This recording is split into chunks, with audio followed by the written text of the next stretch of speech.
बिस्मिल्लाहिर्रहमानिर्रहीम।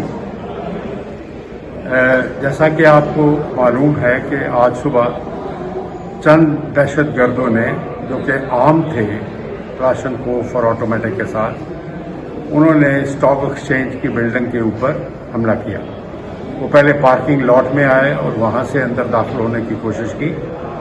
उस वक़्त लॉ एनफोर्सिंग एजेंसीज ने उनका मुकाबला किया और जो ही पहला दहशतगर्द अंदर दाखिल होने की कोशिश की वो मार दिया गया। लेकिन उसके बाद उसके साथी जो थे वो भी अंदर घुस आए और फायरिंग के तबादले में वो चारों दहशतगर्द जो है वो भी कैफे इकदार को पहुंच चुके हैं और चंद हमारे अफराद, जिनकी तादाद सो फार 4 बताई जा रही है, वो लॉ एनफोर्सिंग एजेंसी के आदमी वो भी शहीद हुए हैं। इस वक्त रेंजर्स और other law enforcing agency police ने बिल्डिंग को मुहासरे में लिया हुआ है और उसकी क्लियरेंस कर रहे हैं और इंशाअल्लाह ताला बड़ी जल्दी क्लियरेंस हो जाएगी। मैं आप सबको यकीन दिलाता हूँ कि ये जो दहशतगर्द थे, जैसे कि पहले लोगों को, उनके ठिकानों को, उनके मास्टर्स माइंड को, उनके बेसिस को लॉ एनफोर्सिंग और इंटेलिजेंस एजेंसीज ने तबाह किया है, इसी तरह इनको भी कैफे किरदार तक पहुँचाया जाएगा।